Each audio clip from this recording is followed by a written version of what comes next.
Carl here from Games, Brains and Head-Banging Life, gbhblofficial for short. Got a couple of news items to share with you. We'll begin with Jinjer, teasing over the last few months with just that hashtag, Jinjer4. They've now dropped the biggest heavy music news of the year. It's the release of the long-awaited new studio album Wallflowers, out on the 27th of August via Napalm Records. As well as that, the band have also unveiled the album's first single, Vortex, which, I can tell you now, it is a banger. It is a modern Jinjer, clearly them, but with some new ideas too. Through their relentless hard work, non-stop international touring and critically acclaimed chart-topping releases, gaining them over 250 million cross-platform streams and views, Jinjer are arguably one of modern metal's hottest and most exciting bands today.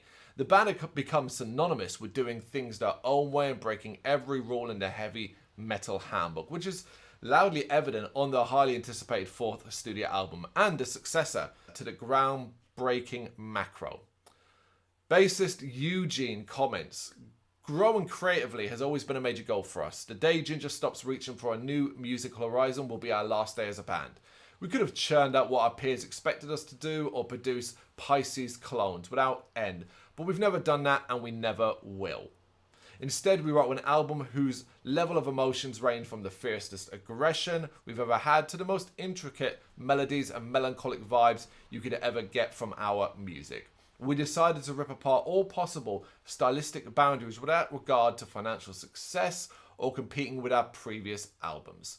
Wallflowers is a different kind of album musically and visually. It's about our identity as a band, as individuals, and a clear statement that we are different from most artists, and that it's okay to do your own thing." I mean, it's Jinjer. You know you're in for something special with this album. You can just listen to Vortex and get that straight away.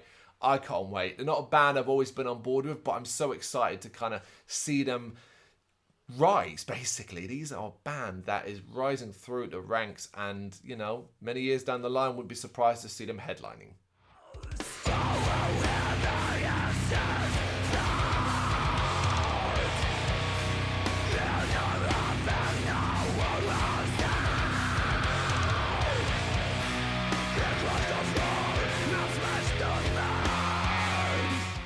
Now we go to news about Judo CHOP, who are preparing to knock you the fuck out. The six-piece melodic punk band hail from Melbourne in Australia, and last month they announced their forthcoming EP and dropped the single Disconnected. Now they return with a second helping of Chop Suey, a blinding new single that shares a title with the EP. Judo CHOP's new EP release, Shelf Life, will be birthed into the world on Friday, July 2nd via People of Punk Rock Records. Now, I've heard this EP, written a review already. It's not up on the site yet, but you can check it out soon. Had a lot of fun with this EP. And vocalist Murray McDonald says this: "Shelf Life is about grappling with the fragility of life's dumbfounding coincidences. Shelf life points to the human condition of having intelligence enough for self-awareness in the morass of unknowing. Authenticity is best, and as suggested, you should go your own way, follow your own road."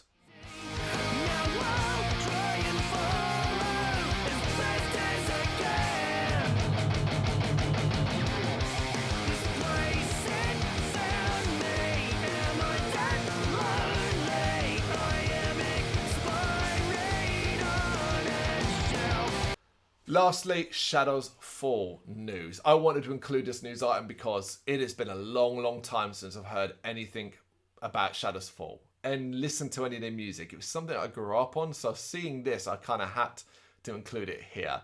And on the heels of the sold-out 20th anniversary Blood Red issue of Shadows Fall's Of One Blood for Record Store Days Black Friday last year, M Theory Audio is proud to announce a new vinyl edition of the breakthrough album by the Grammy-nominated new wave of American heavy metal, Pioneers. This new yellow-black vinyl pressing of the album, which features the 10 tracks that were originally remixed and remastered by Zeus and Grammy award-winning engineer Alan Douches in 2008. It will be released on July 16th and it is available for pre-order right now. If you don't know, Shadows Fall was founded 25 years ago by guitarist John Donas, currently the lead guitarist of Anthrax, and Matt Bacand, now a member of Act of Defiance. Soon after, the group released their debut album, which featured All That Remains vocalist Phil Labonte.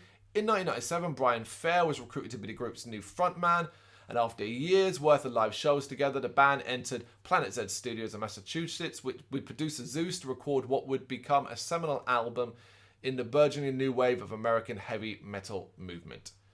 Influenced in equal parts by classic Bay Area thrash, Scandinavian melodic death, and New England hardcore, Of One Blood ushered in a new era for metal that emphasized heaviness, hooks, and taut musicianship. That time period also saw the group tour extensively alongside the likes of Hatebreed, In Flames, Converge, Lamb of God, and Unearth. I mean, these were the shows I saw them at, as well as sharing festival stages with the likes of Pantera and Slayer, and the band even caught the attention of MTV. There was a point, I remember back in the early 2000s, mid-2000s, that you couldn't move for Shadows Fall being played on the popular radio stations. The April 2000 release of One Blood set the stage for the band to achieve additional mainstream metal success on a subsequent album. 2002 is The Art of Balance, which is the album I know best of theirs. That saw the group join Ozzy Osbourne's Ozfest tour en route to selling more than 250,000 copies, which is incredible. From there, the band cracked the Billboard's top 20 with 2004's The War Within, which sold more than 400,000 copies and earned the band its first Grammy nomination, before signing with Atlantic Records for the release of 2007's Threads of Life. Man, that's taking me back. That also saw the band receive a second Grammy nomination. 2 more acclaimed albums followed before Donas was invited to join Anthrax in 2013, a move which would eventually cause Shadows Fall to go on indefinite hiatus. Indefinite hiatus. Only time will tell whether a reunion is on the cards. But for now, you have the opportunity here to celebrate the turn of the millennium heavy metal scene with the modern reissue of One Blood. Thank you very much for watching. You can check us out on gbhbl.com as well as on Facebook, Instagram, Twitter and Tumblr. Go to Patreon to help us out over there. That's patreon.com/gbhbl, as well as Big Cartel, where you can find some of our merchandise. We have a podcast running on SoundCloud and Apple Podcasts. And of course, if you like this video, do us a favour, hit the subscribe button and help the channel grow. Games, horror and heavy metal. What else is life for?